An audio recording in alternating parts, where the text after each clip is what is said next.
What's up, and welcome to another episode of the KopiBros show presented by Chit Podcast Network. Now today, we are very, very happy to bring back Andrew Marko. Hello, Andrew. I have to say this, right? Like his name on our Riverside, right, is a very, very captivating. Yes.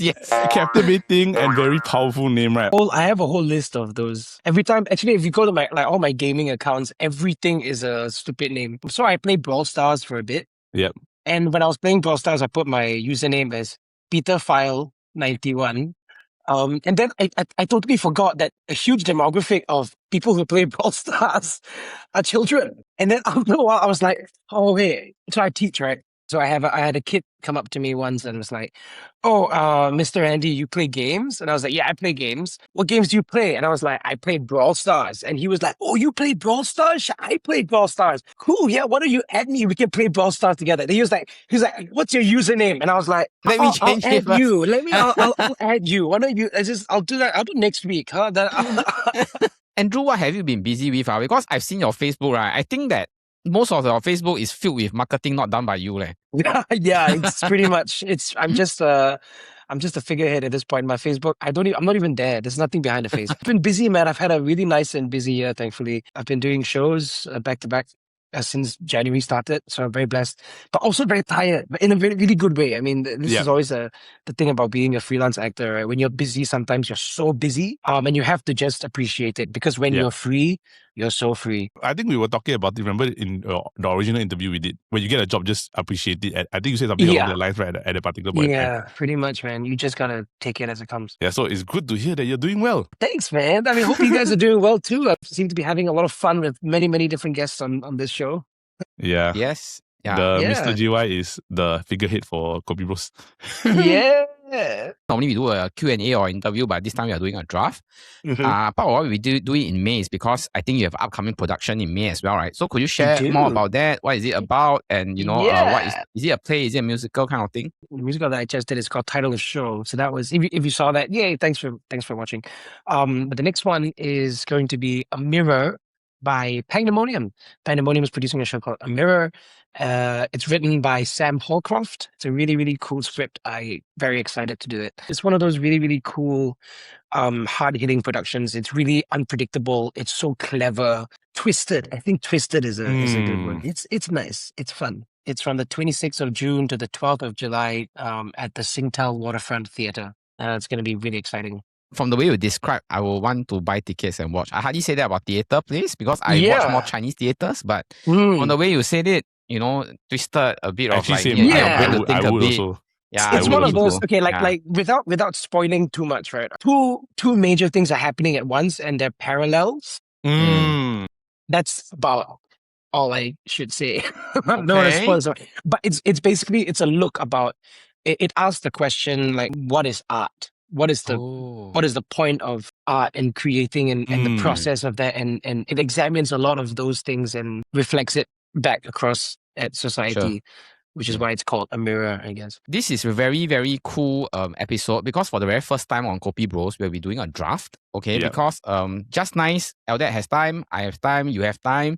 We just decided to do a draft. And for those of our listeners who are unfamiliar with how a snake draft episode works, essentially, there will be three of us competing against each other to see which team can best, draft a musical or theatre play team. So once a pick has been chosen by someone, the other team are no longer allowed to select the same pick. So if you like a reference, you can check the link video in our description where we did our previous draft. So for today's topic, it's actually musicals and plays, since Andrew here is an actor that has participated in both. It's quite a straightforward draft. There won't be much rules. I think the only rule that I want to say is that once you pick a musical or play, right, then all the versions are gone lah. So for example, you can't say I pick X-Men, I want the one with Jennifer Lawrence version. Okay? So if you pick X-Men, means all the X-Men version are gone. You have to pick something else lah. Yeah. Okay. It doesn't have to be solely based on the theatre, right? It could be a TV musical or it could be... Yeah, 100%. I think, yeah. Okay. Like, whatever people know, I guess. I know where Eldad is going with this. Okay. No, genuine question. Yeah. Because if let's say you're going towards just purely theatre theater, right? That cuts your list cuts your list down by a lot. Yes. Yeah, By a lot. I would agree. Yeah. So I honestly I would extend it to any sort of like even animation, to be honest. Yes. Because like I feel like animation where there is, where it's a musical art sung, Understand. It's basically a musical. Yeah, it's very difficult right now because there's an animation song that came right into my head. I'm just tempted not to sing it right now. Is it a very annoying song? I won't say it's annoying. I'll just say that you probably only sing like a single line from it. It's it's a recognized musical movie lah. Okay, because some are like biopics, but this biopic has a lot of songs, right? It's not essentially a musical, but as long as it's a musical movie, we can all agree that I think it's okay. Yeah. Okay. So are we removing biopics? If it's essentially a biopic, I don't think it's a musical lah. A musical has to yeah. Understood. Okay. Like the Michael Jackson movie to me is not a musical lah. Yeah. That's fair. Enough. So I will spin the wheel. I put our names in the wheel. Eldad is purple, Andrew is red, I am blue. So let's spin the wheel. All right. Let's go. Oh, all right, let's go. Are you going first, second, or third, bro? First, second, third, correct. I'll go second. Okay. Okay. It's interesting thing. Smart is safe also. It's part of the strategy. Eldad, I think. Yes, I'm going third. Hey, you stress me. Order is I'm going first, Andrew is going second, Eldad is going third. Eldad has back-to-back picks. So without further ado, let's get into the draft.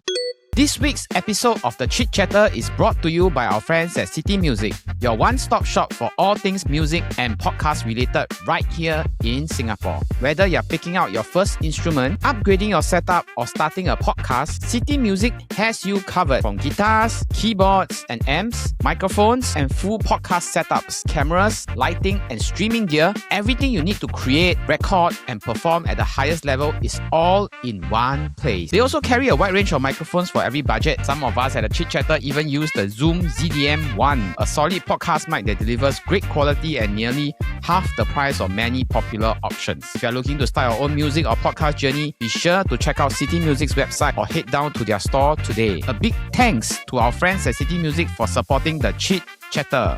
So for the very, very first pick of the musicals and theatre plays draft, I will pick, oh my god, there's so much to pick. I know, that's why. I will pick something that I very, very sad I didn't watch when they came to Singapore MBS. My brother watched and he raved about it. I'll pick Mamma Mia. Okay. All right. I know what you're talking about, but I decided to go with Mamma Mia because I felt that I'm mostly not a big watcher of musicals, but that Mamma Mia for some reason, because my parents grew up making me listen to this when I was young. That was the only English songs that I had to listen when I was growing up. It was halal enough, not a lot of violence, not a lot of whatnot. Then I actually enjoyed the songs, and then they made a comeback about 5-10 years ago. They made a musical, they made a movie, and I really enjoyed the songs, and it reminded me of my childhood. Okay, what's your favorite song from the musical? Yeah. Wow. Had to be Mamma Mia. I love that song. Chiquitita is one of my favorites. Mamma Mia. Here we go. Here I go again. My, how can I resist you? Classic. Wow. The funny thing about what you said about the music being super safe to listen to, right? ABBA is one of those bands. The friends that I know who are grew up in very strict Christian households, or very strict any kind of households, all listen to ABBA and the Carpenters. Yes. Correct. Yes. It's these are the two. Every singer, I'm on the top of the world. Yes. They all know that song. Everyone knows that song. It was really nostalgia. And then I watched the movie. I really enjoyed it. It was very light-hearted, funny, and then all the songs came back.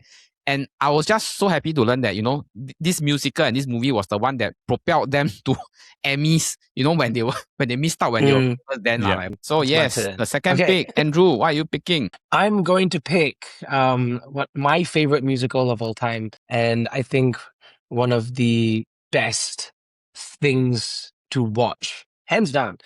And it's going to be The Book of Mormon. And it's honestly, it's a it's so funny. It's created by the creators of South Park. I didn't know that, but okay. Yeah. So they created a musical. They wrote a whole musical called The Book of Mormon. And the thing is, so you would think that it's going to be insulting towards the Mormons, but it's not. It doesn't actually bend anything about Mormonism. And Mormons who watch it actually enjoy the show. Well, I mean, I can't speak for all Mormons, but like the general feedback is that the Mormon Church is very okay with the show because they're not like presenting Mormons in any sort of negative terribly way. negative way. Yeah, but it's just so funny. It's because it talks about religion. Essentially, it breaks down the idea of religion, right? So the synopsis of the thing is that these two Mormon boys go onto a little mission trip to Uganda. Okay, the middle of Uganda, and basically it's like a war-torn kind of place. There's a warlord running the whole town. It's like super dangerous. But these two kids, right? Like one of them is super like by the book and knows everything. The other one's an idiot. The other one doesn't know anything, makes shit up all the time, right? But interacts with the locals, makes shit up about Mormonism because he doesn't know anything. So he makes shit up and the people believe it and it becomes their religion. And then like the whole village believes like his like stuff like there's like Darth Vader came aboard the Star Trek Enterprise, random shit like that. But it goes to show you like when people are in need, when people are desperate for a cause, for anything, they will take anything. And anything that gives someone a sense of relief and salvation that is powerful enough to count as religion, to count as something that can kind of push you forward or motivate you in whatever way that you need. So that's really what the show is about. It's one of the funniest things I've ever seen. It's so funny, but it has so much weight. Yeah. It means so much. So you can laugh and think and go like, huh. Where do you watch it? So I watched it in London. So I watched it twice when they'll never bring it to Singapore. Yeah. But there's probably like, some bootleg versions on YouTube that you can find. The soundtrack also is on Spotify. Was it West End? You watched it at West End? Yes, I watched it on West End. Twice on West End. I've not been to New York, so I don't know. Yeah, but it's an incredible show. So that's and it's also my dream role, like the role of Elder Cunningham, who is the lead in the show. One of the idiots. That's my dream role. I would love to do that someday. Now I'm very intrigued by this. Really. Yeah, I'm very intrigued. I never watched it before. It I totally have not heard about this musical. To be really frank. Oh man, dude, it's hilarious. It's a super funny musical. There's a song called Hasadiga Ibowai, which means. You probably can't say this, but it means "fuck you, God," and it's what? Yeah, but it's basically so it's when these two boys first meet the village, right? And then they're like, "Oh, we're preaching about God," and then they're like, "What are you talking about?" And I look at our village, and then they're telling him like, 80% of us have AIDS. Hasadiga Ibowai. It's a whole ass song. It's fucking funny. It establishes the villages in Uganda and how like. They really do not want a god. Or rather, they blame all their misfortune on this god, right? Okay, Aldette, your turn next. What are you picking for back to back? I'm probably gonna go with the more mainstream ones. In comparison to Andrew, right? I'm gonna pick The Lion King as my first pick. Oh, bruh. This will never go. I'm talking not the cartoon, right? But the actual like Broadway musical. Yeah. That was good. Yeah, that's a good strong. When pick, I saw it live at MBS, right, and that was the one I thought JY was gonna take. Like I really thought he was gonna pick Lion King off the board, right? Like as much as I've known the whole like Lion King story my whole life, really, right? The set design, the costumes, everything, right, was one of the most insane things ever, right? Because in my mind at the time, right, was like, how do you create animals or like costumes, right, using humans? Because most of us are generally like, you're not going to expect, like it's like a bit ridiculous if you to see a human walk on stage on all fours, right? So what they did, right, which what I thought was amazing was, like, I think Andrew, you know this, is like they put the crown on the head to let you resemble who is what. One of the greatest things I saw, right, was when, there's the iconic stampede where Mufasa dies, right? Bro, the way they did it, I think right, it's like just a backdrop, then it's just the thing's rolling down, and then it's just the way that they did it, right? I was like, that is such a creative way to do it, where you didn't have to like have many people running down, and then when it came down to the main point, right, everybody was like running. Right? It was such a smart way to do like a production where you had to really think out of the box. The director of the show, the original director, Julie Taymor, who directed the original Broadway version of it, I think she was the one who orchestrated a lot of those incredible moving parts and moving bits. So yeah, incredible stuff. And also the thing about the masks, right? I don't know if you know this, but the mask is such a way that when the actor bends down, the mask moves. Yes. It's on a lever thing, right? So essentially, when the human is walking upright, the head goes floop. But then the moment they bend down, the head goes like a lion does, right? When they're like, when they look down and look up at you. So it's all these design elements, man. Oof, Lion King, one of the best One of the best shows out there. Correct. And like the introduction for Lion King is already so iconic. When they did it live as part of the musical, right, that gave me like goosebumps and chills the entire time. It was one of the most beautiful things I've ever heard like in my entire life. I think it's one of the rare few musicals like I can still see it being on world tour like 10 years later, 15 years later, 20 years later. 100%. Yeah. For all time. For a long time. Yeah. I'm pretty sure. Okay, so Eldad, your second pick. This is I'm gonna pick probably my favorite musical ever. Mm-hmm. The Phantom of the Opera is here inside my mind. Bro, like honestly, right, like the Phantom of the Opera, right, as a soundtrack, right, is unbelievable, bro. And I haven't seen it live yet, but I watched the version of the one at Royal Albert Hall. Oh, bro.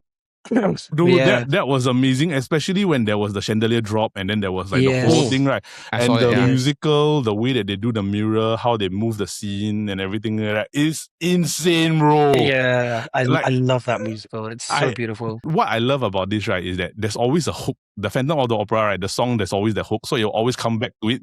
But the thing is that what makes it so amazing, right, is that every time it comes back to it, it's a different context. Like there's a point is like it's gentle, then it's evil, then it's like he's reverting back to like how he was for Christine, right, at the beginning, right, where in the middle he's just like this evil like outcasted soul that he feels like, why are you doing this to me? Like such a beautiful story because people think it's about the girl. It's not. It's about the Phantom. Yeah. This musical has been around for so long, right? I know musical goers, right? They watch for different male leads and different female leads. You know, they'll say, I like this person. Yes, correct. I like this version of this male lead. Yeah. Phantom actually used to be my favorite when I was a younger kid. I love Phantom so much because I watched it when it came to Esplanade so many years ago. Yes. Beautiful. I remember when the chandelier dropped, right? I literally was like, oh my God, how did they do that? I was like, that's insane. And then when the scene when they go into the tunnels and it's like they're on a boat and then they're just going through the state and it's everything's smoke everywhere and it's like, what? That's crazy. And the wonder is good, like you look at it and go like, how do they do that as a set? Yeah. Like you really wonder like, how did they do that? Yeah, budget. You must have a lot of budget, a very big budget to do that. They did a sequel, right? Then I think the sequel was just horrible. Yeah, Love Never Dies. Yes. Which is honestly, I mean... Yeah. I'm okay to say this, right? Because it's not going to get picked. So there's no point. Yeah. Right, so I'm sorry for that. Yes. Next thing. Okay, all right. So actually linking back to, because Eldad mentioned Lion King, which was directed by Julie Taymor, and another one of, my next pick is going to be another amazing film from Julie Taymor, a movie musical actually called Across the Universe. And I think I've heard about this in the early mid 2000s, and it's got that guy James Sturgis, yes, yeah, and a bunch of it's a really amazing movie because I love the Beatles. Right, the Beatles is probably like my biggest since when I was from young until now. I would say like I love the Beatles so much. Such a huge impact on my life in terms of music and everything.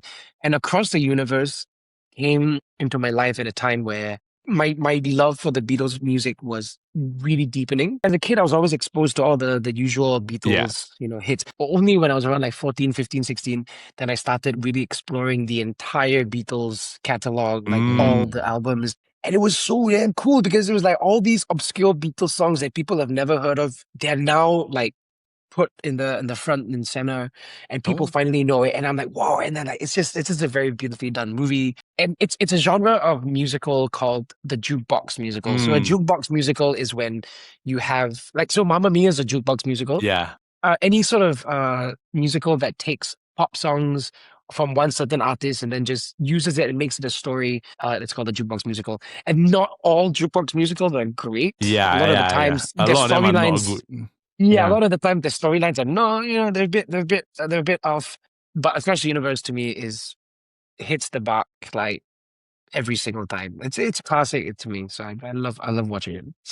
I just checked. The movie came out in 2007. There you go, 2007. Damn long ago, bro. Oh, I remember correct, 19 years ago. 19 years ago, my God. Bro, we're all old already. Across the Universe is off the board. I have back-to-back picks. I have to thank Andrew for not picking this. I didn't expect this musical to fall to my lap. I always can't pronounce this the right way. Les Miserables. Okay. Les Miserables. Les Okay. Miserables. I used to butcher the name by saying it's Les Miserables. Then people are like, what the It's okay. It's a French word. It's meant to be It's butchered. It's okay. Les Miserables. I only knew about the musical because the movie came out. Then it featured a lot of stuff like Hugh Jackman, all this. And I watched the movie. I went to go back and watch the musical. Then I realized actually the musical is so much better in terms of Bro, it's normal one. So much better, man. Right? Yeah, the production, the actual singing, and then the interaction, all this. Then that's like, I really appreciated it. Then you realize that, it's not just about musical, it's about like a period in France that, about the poor people, this kind of thing. So I thought it's a very nice musical that, actually now it's still in Singapore, I think it's still in MBS. A lot of my friends posted like they go and watch and everything. It is, yeah. Yeah, it's currently in production but right now. It's not a full staging of the show. It's just it's a concert essentially. Yeah. So you don't get the full staging elements, but you still get amazing singers. You still get like amazing music. Very, very beautiful stuff. I know a lot of people were like not happy when they went to see the show, and they were like, "Hey, this is like a concert," and I was like, "Yeah, that's what it is." But it's still beautiful. I watched it 2 weeks ago, and I got friends in it. I got friends in the production. Amazing stuff to see my friends like own the stage. It's a beautiful, beautiful thing. It's a classic musical. Yeah, it's a classic. Yeah. Like if you anybody who's probably doesn't know much about musicals, you probably have heard that show. About that show in that one way or another, right? And it's damn sad lah. I mean, like if you look at it, like characters are all fucking sad lah. Their lives are all damn jialat. Yeah. Like the guy, he stole one loaf of bread. Then for the rest of his life, got this one police guy after him, like gonna kill him because he stole a loaf of bread. Yeah, I've always found that damn funny. Can you imagine you go steal like a loaf of bread because like your family hungry or what, you gotta feed someone, right? It's what? And then gonna caught. Yeah, is that what Jean Valjean, right?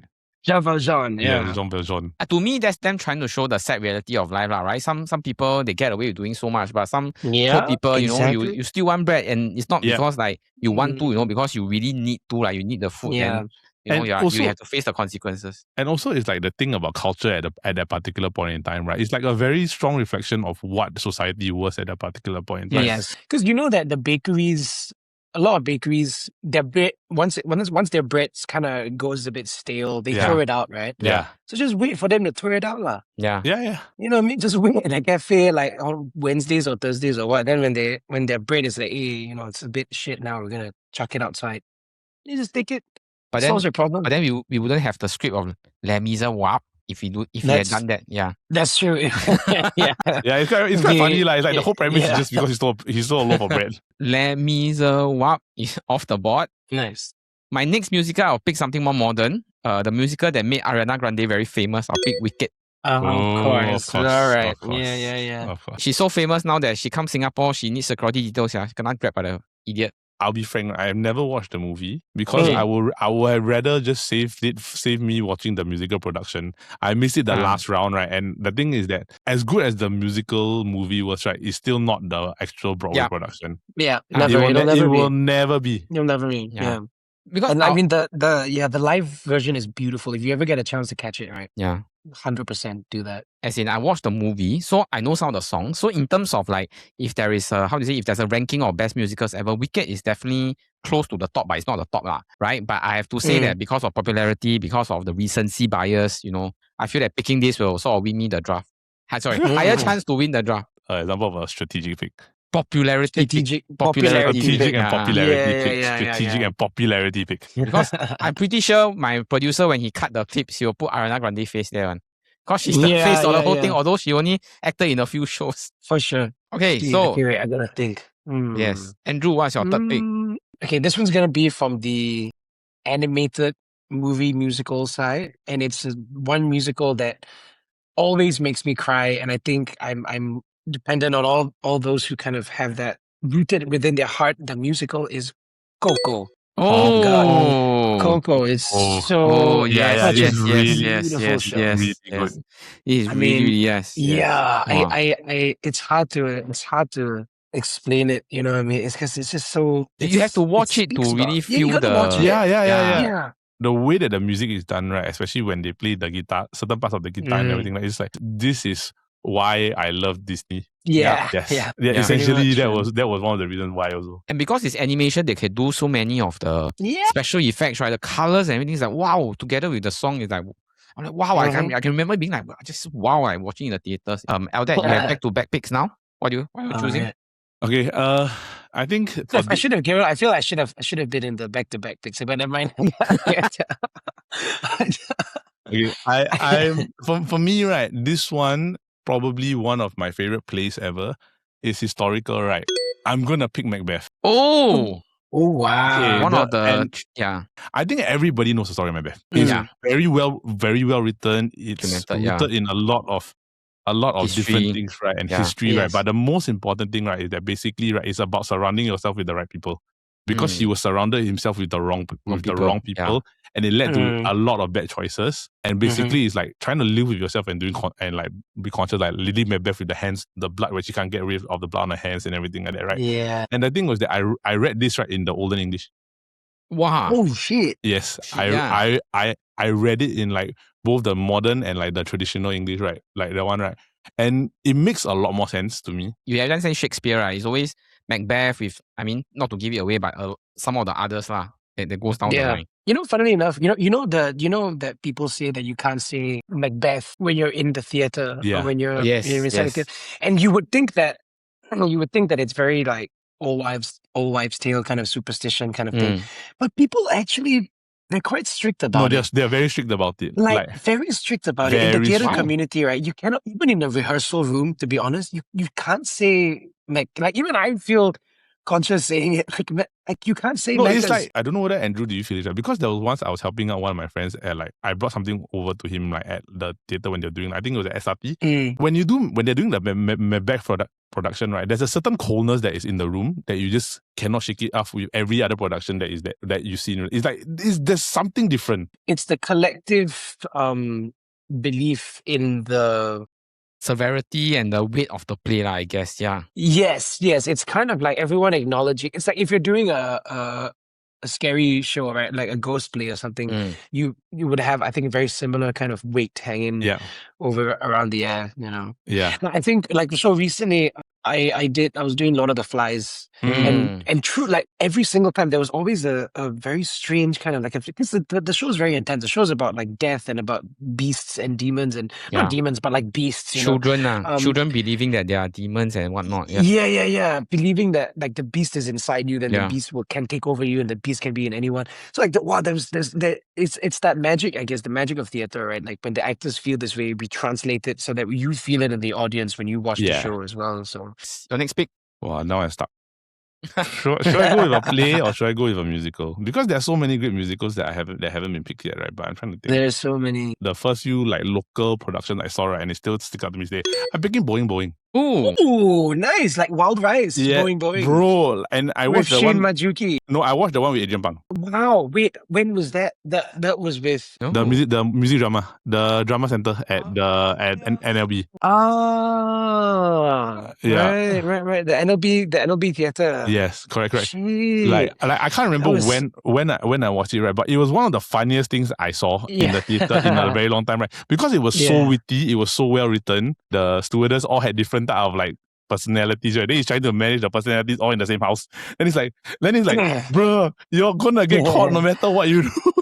I wish someday I can do it. You know what I mean? It's just such a fun show. Like it's It's like literally it's a literal movie on stage and it's very funny. Yeah, it's a lot of the times if you're lucky, you get companies who do shows like that, and it's always such a fun time. You know, I think companies should do more comedies. Yes. Like if you guys are listening to me out there, do more funny stuff, make people laugh more than making them sad. Yeah. You know, people don't want to feel sad right now. People want to laugh. So just make people laugh. I think that'd be quite fun. If every now and then it'll come back. It will just somehow come back. Because eventually people will run out of ideas, you know what I mean? People run out of things to do. So might as well just do it again. Boing is off the board. Andrew, your fourth pick?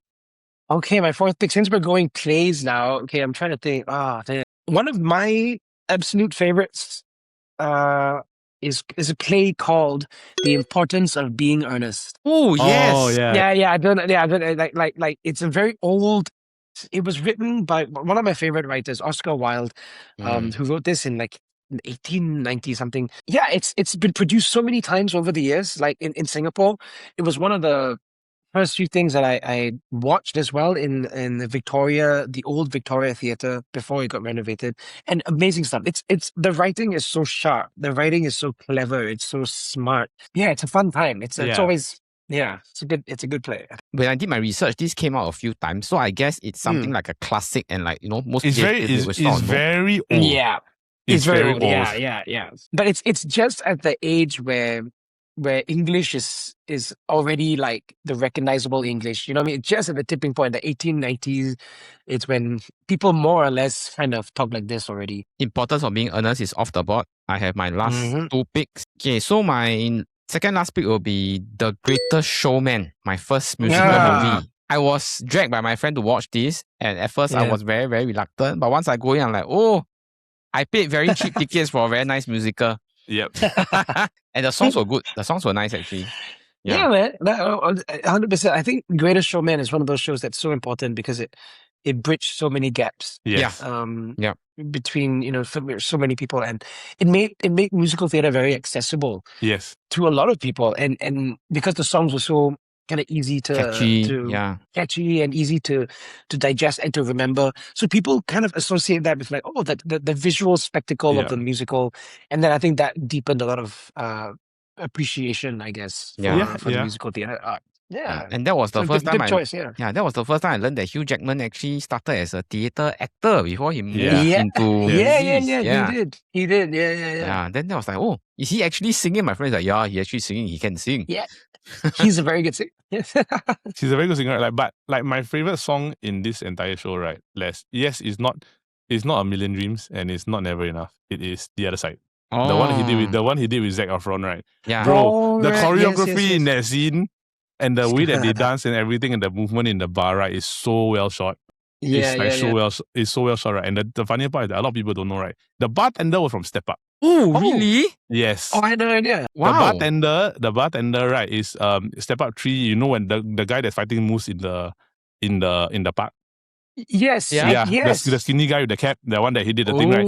That's Cloud. Yeah, because I watched like so many of his dance videos, right? The moment I saw the movement, right, I knew it was him, like immediately. But I felt that it's actually a very nice, musical, and because some musicals I feel that the storyline was a bit too thin, but this one didn't feel that way. The storyline really flowed. There was a good storyline, good chunk of it. There was good singing, and then at the end of the movie, it's like, okay, I think it's actually a really, really nice movie. The Greatest Showman, off the board. Okay, my last pick, right? Since all of us turning to local plays, I really have to pick someone that really influenced local theatre, especially local Chinese theatre. Okay, I don't know whether Andrew has. I think I know what you're gonna pick. I think you're gonna pick. Okay, wait.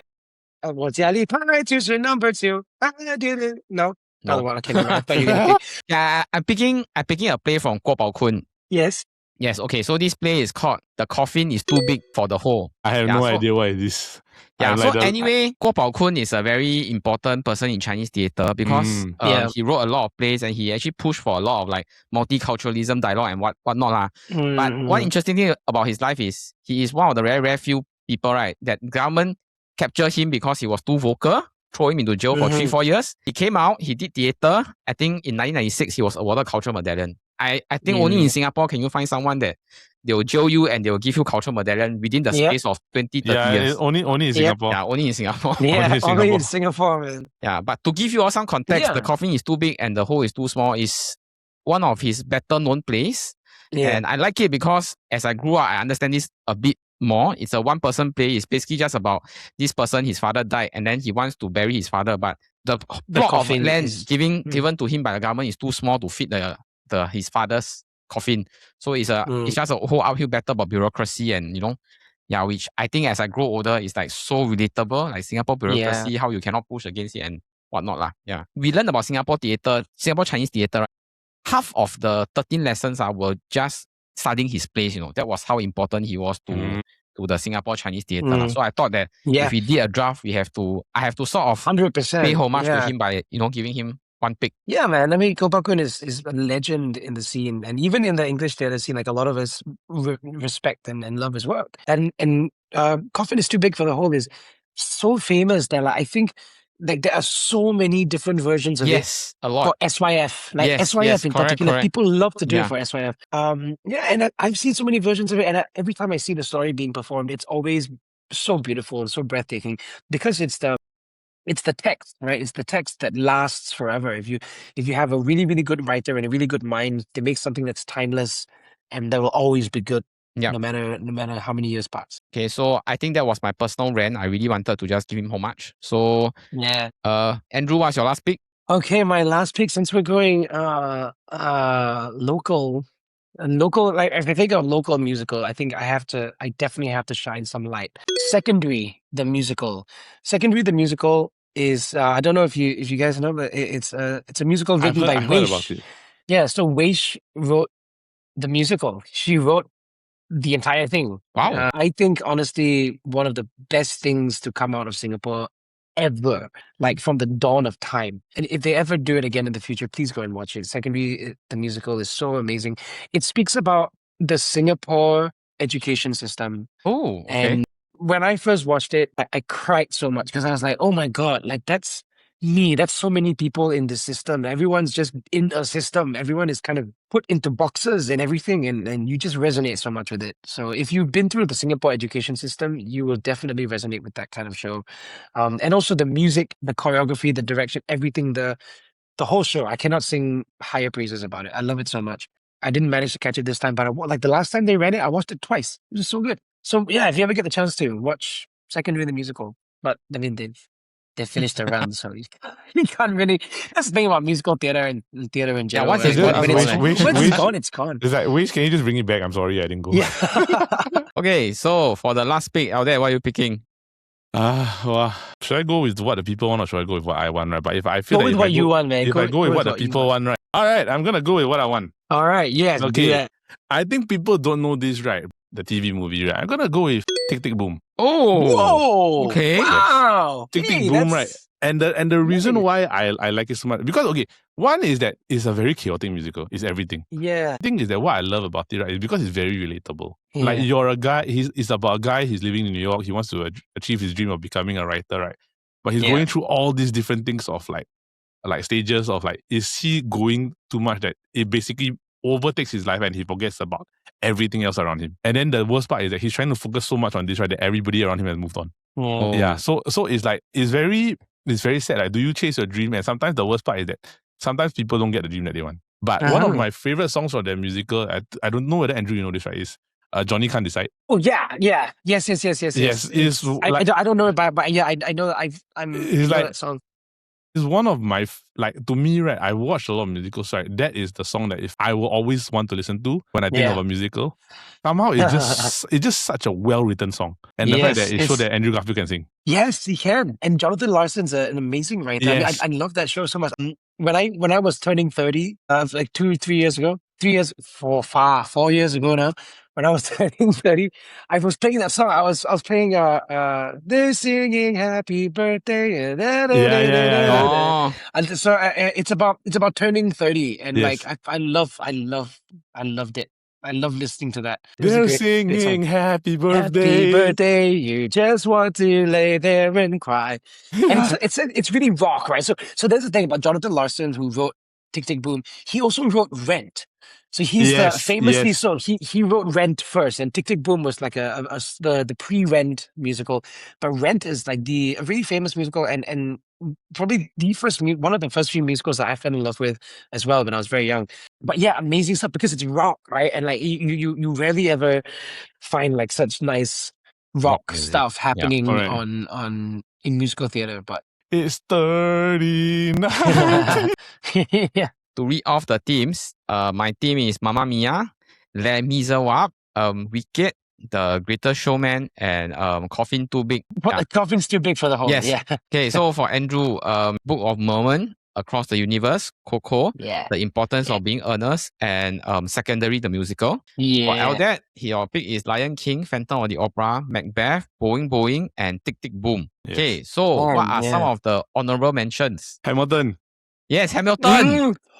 I kicked Hamilton off because I Bro, wanted to that's include. why, bro. That was why I was torn because I was kicked thinking, Hamilton right, off to include. I was either going to take Tick Tick Boom or Hamilton. That's why I purposely said. That's why I said, right, like, do I want to go with what I want or do I want to go with what the people want? Yeah, I had it on my list also, but I didn't pick it. Then I'm like, bro, like the first thing was Hamilton, right? And the thing is that, right, it's so weird because Hamilton is such a good musical and it's pure hip hop. Yes. Yeah. Yes. It's perfect for it because it fits it so well. Like you know, there's so much to say, right? And if you do it in a rap, it just condenses so much. And Lin-Manuel is such an he's an amazing writer. He's an amazing writer. Oh my god! Like there was a period of time during COVID when I was obsessed with Hamilton. Like I was listening to it non-stop, and like I still know all the lyrics, I think, to all of it. How there's a bastard orphan, son of a whore, and a Scotsman dropped in the middle of a forgotten spot in the Caribbean. Providence and you know, it's such a it's a and it's on Disney. It's on Disney Plus. Yes, it's on Disney Plus. The whole musical, right? Like it's such it's such a flow state, right? Then I watched it on Disney Plus, right? I didn't get the impact of it, right? But I understood why it would be better if I watch it live. It's like I feel like when you watch it on Disney, right, you get so distracted by a lot of other things. That when you actually watch it live, right, you just focus on the musical, right? It's just like And the thing is that the words actually got a lot of impact. Like it's so well written. In the vein of genre musicals, right? Chicago for jazz. Chicago, classic. Oh, absolute classic musical. That jazz. Yeah, Cats. Yes. Yes. Cats. I actually had Sound of Music because I also enjoyed watching that growing up. Yeah. So long, farewell. Yes. Absolutely. The other one, I had Rent. On Rent. List. Yeah, for sure. I had Rent on this list one, right? And then another one was probably maybe a bit old, was like Animal Farm. Animal Farm? Oh, classic. Yes, bro. Like Animal Farm, Wild Rice's version of Snow White and the Seven Dwarfs. Yes, with with was it Online? Online was in that. I can't remember. Online was the witch, I think. I watched it, right, like I think years ago, right. I just absolutely adored the female lead. Emma Young. Might have been. Was it? I think it was Emma. Was either Emma or somebody else. I can't remember who. Like relatively younger. Into the Woods. I don't know if you guys know. Yes. I heard that. Yes. It's a musical called Into the Woods. It's also another classic written by Stephen Sondheim. And I actually had the chance to do that musical in 2023 with Pandemonium, actually. So we did Into the Woods. It's so many crazy stories linked together. So I really It's one of the musicals where like, how does everything link into one? That was our KopiBros episode about our musical and plays draft. This is a special Monday episode of the draft, but we normally have our Lao Jiao's podcast on Friday, which cover news from Singapore. But at the same time, if you're in football, we have the Football Kaki that drops every Wednesday with Eldad here and our KopiBros podcast, where we interview fun and amazing guests normally from around Singapore that drops every Monday.